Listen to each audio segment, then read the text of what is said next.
پاکستان سرحد پار دہشت گردی کے خلاف فیصلہ کن اقدامات جاری رکھے گا۔ افغان طالبان رجیم بھارتی پراکسی کے طور پر کام کر رہی ہے۔ وزیر دفاع خواجہ آصف کہتے ہیں طالبان حکومت اندرونی دھڑے بندی اور عدم استحکام کا شکار ہے۔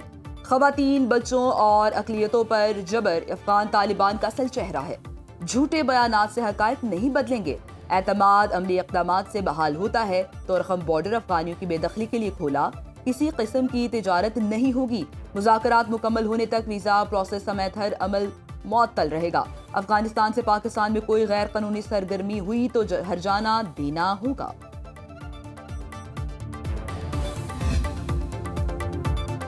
پاکستان نے ترجمان افغان طالبان کا گمراہ کن بیان مسترد کر دیا۔ وزارت اطلاعات و نشریات کے مطابق استنبول مذاکرات سے متعلق حقائق کو افغان طالبان کے ترجمان نے توڑ مڑوڑ کر پیش کیا۔ پاکستان نے افغان سرزمین پر موجود دہشت گردوں کی گرفتاری کا مطالبہ کیا۔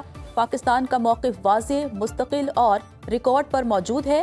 پاکستان کے خلاف غلط بیانی قابل قبول نہیں۔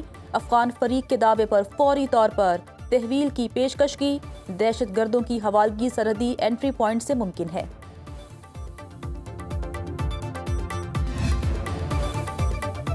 پاک افغان تجارتی گزرگاہیں 22ویں روز بھی بند۔ طورخم اور چمن بارڈر سے صرف غیر قانونی مقیم افغانیوں کو واپسی کی اجازت۔ چمن بارڈر پر دو طرفہ تجارت اور آمد و رفت مکمل طور پر معطل۔ باب دوستی کے دونوں اطراف مال بردار گاڑیوں کی لمبی قطاریں۔ تاجروں کو روزانہ کروڑوں روپے کا نقصان۔ افغانستان میں پھنسے 5000 پاکستانی تاجر بارڈر کھلنے کے منتظر۔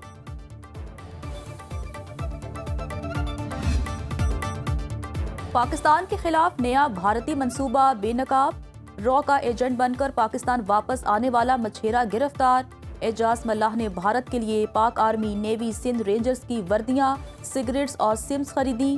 اعجاز ملاح نے اعترافی بیان میں بتایا کہ بھارتی فورسز نے مچھلی پکڑنے کے دوران کھلے سمندر سے گرفتار کیا۔ را نے لالچ اور قید کی دھمکیاں دیں۔ قید کے خوف سے بھارت کے لیے کام کرنے پر تیار ہوا۔ وفاقی وزیر اطلاعات عطا اللہ تارڑ نے کہا آپریشن سندور کی طرح بھارت کی پروپیگنڈا مہم بھی ناکام بنائیں گے۔ وزیر مملکت برائے داخلہ طلال چودھری نے کہا بھارت کو کہنا چاہتے ہیں ہمارے ادارے چوکنا ہیں۔ نیوز کانفرنس میں اعجاز ملاح کے بھارتی ہینڈلر کا بیان بھی سنوا دیا۔ بلیک اینڈ وائٹ میں یہ الحمدللہ ایک دفعہ پھر پکڑے گئے ہیں پہلے ہی، اور ہم ان لوگوں کو بھی بتانا چاہتے ہیں کہ ہماری ادارے جو ہیں وہ جاگ رہے ہیں، چوکنا ہیں۔ پاکستان کا خطے میں فعال سفارتی کردار۔ نائب وزیر اعظم اسحاق ڈار کل ترکیہ کے دورے پر جائیں گے۔ 6 نومبر کو پاک افغان مذاکرات سے پہلے انقرہ میں موجود ہوں گے۔ ترک وزیر خارجہ حاقان فیدان کی دعوت پر اسحاق ڈار کا دورہ ترکیہ طے پایا۔ نائب وزیر اعظم کی غزہ کی صورتحال پر وزرائے خارجہ اجلاس میں شرکت شیڈول۔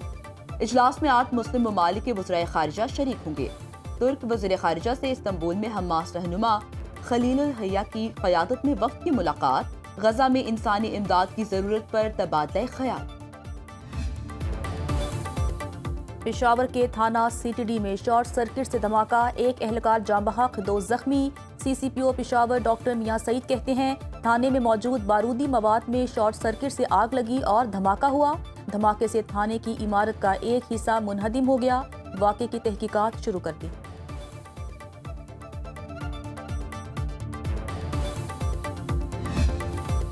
پاکستان نے جنوبی افریقہ کے خلاف T20 سیریز جیت لی۔ تیسرے اور فیصلہ کن مقابلے میں مہمان ٹیم کو 4 وکٹ سے شکست۔ گرین شرٹس نے 140 رنز کا ہدف 19 اوورز میں حاصل کر لیا۔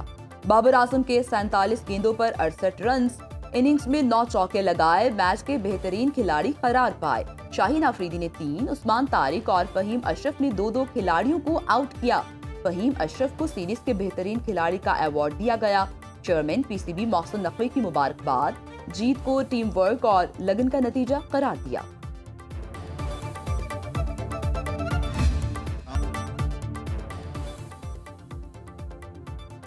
بھارت سے آنے والی آلودہ ہوائیں وسطی پنجاب کے فضائی معیار پر اثر انداز۔ لاہور کا دنیا کے آلودہ ترین شہروں میں آج دوسرا نمبر۔ صبح کے اوقات میں air quality index 339 record. Faisal آباد اور گجرانوالہ کی مضر صحت فضا میں سانس لینا بھی دشوار۔ پنجاب حکومت کے اینٹی اسموگ اقدامات تیز۔ ہاٹ سپاٹ ایریاز میں اینٹی اسموک گنز کا استعمال، ٹریفک کنٹرول، پانی کا چھڑکاؤ اور انڈسٹری چیکنگ مہم جاری۔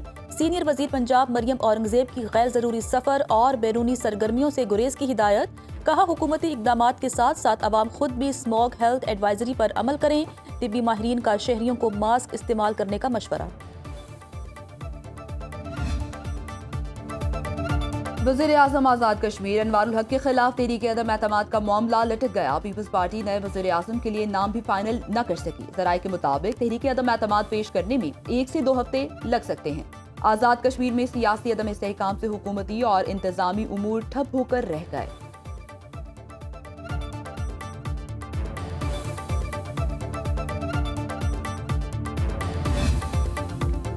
مہنگائی سے عام آدمی کا برا حال، آٹا، دالیں، چاول، چینی، سبزیاں، پھل اور گوشت سب مہنگا۔ اسلام آباد میں 15 کلو آٹے کا تھیلا 150 روپے مہنگا، 1950 روپے کا ہو گیا۔ روٹی 20 سے بڑھا کر 25 روپے کی ہو گئی۔ لاہور میں ٹماٹر 300، پیاز 170، لہسن 500، ادرک 750 روپے کلو فروخت۔ ملتان میں دال ماش، مونگ اور لوبیا سفید 400 روپے کلو بکنے لگا۔ دال چنا 320 اور لوبیا سرخ 600 روپے کلو ہو گیا۔ پشاور میں چینی 190 روپے کلو بکنے لگی۔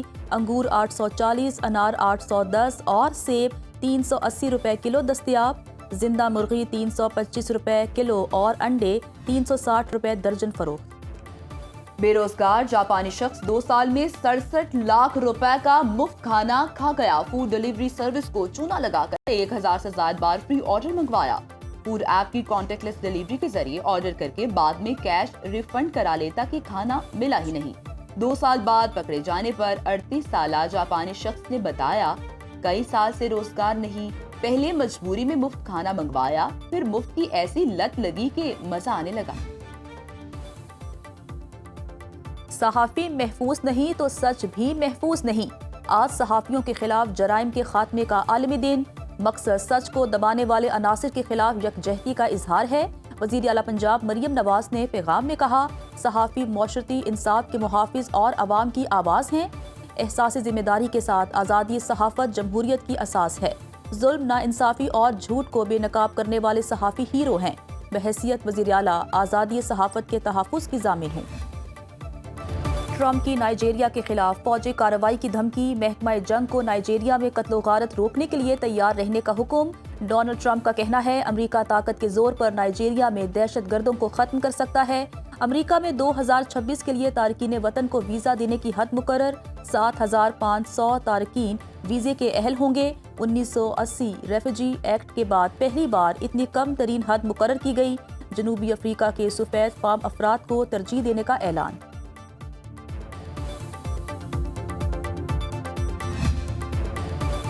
آسٹریلیا میں پاکستانی سائنسدان ڈاکٹر حارث نے واٹر ایسوسی ایشن ایوارڈ جیت لیا۔ آلودہ پانی سے گرین ہائیڈروجن بنانے کے کامیاب تجربے پر پذیرائی۔ ڈاکٹر حارث کہتے ہیں، ایجاد سے پانی دوبارہ قابل استعمال ہو سکے گا اور سستی انرجی بھی حاصل ہو سکے گی۔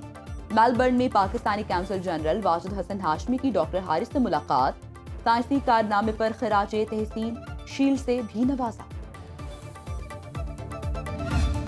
جنات اور انسان تمام مخلوق میں، اس عالم خلق میں وہ مخلوق ہیں جو مکلف ہیں، جنہیں اللہ کریم نے اپنی عبادت کے لیے پیدا فرمایا۔ مسلمان فرما بردار کو کہتے ہیں۔ لفظ مسلمان کا جو معنی ہے وہ فرما بردار کے معنوں میں آتا ہے، ماننے والا، فرما برداری کرنے والا۔ تو حصہ جو پہلا ہے وہ سب سے پہلا حصہ ایمان کا ہے۔ انسان کی اصل کامیابی اسی وقت ممکن ہے جب وہ دنیاوی لذتوں کی بجائے اپنے رب سے تعلق کو مضبوط کرے۔ شیخ سلسلہ نقشبندیہ اویسیہ اور سربراہ تنظیم الاخوان امیر عبدالقدیر اوان کا ہیرو سینٹرل مسجد لندن میں روحانی و اصلاحی کانفرنس سے خطاب، کہا، اصلاح نفس، ذکر الہی، اتباع سنت اور محبت رسول صلی اللہ علیہ وآلہ وسلم ہی وہ راستے ہیں جو انسان کو اللہ کی محبت عطا کرتے ہیں۔ سلسلہ نقشبندیہ اویسیہ کا مقصد لوگوں کے دلوں میں ایمان کی حرارت پیدا کرنا، اخلاقی اور روحانی اقدار کو زندہ رکھنا اور امت مسلمہ کو اتحاد و محبت کے رشتے میں پرو دینا ہے۔ کانفرنس کے اختتام پر حضرت امیر عبدالقدیر آباد نے بابا گرو نانک کے 556ویں جنم دن کی تقریبات کے لیے تیاریاں مکمل۔ پاکستان سمیت دنیا بھر سے سکھ یاتریوں کی ننکانہ صاحب آمد جاری۔ سکھ یاتری 3 سے 5 نومبر تک مذہبی رسومات ادا کریں گے۔ یاتریوں کو لے کر خصوصی ٹرین کراچی سے ننکانہ صاحب رواں دوا۔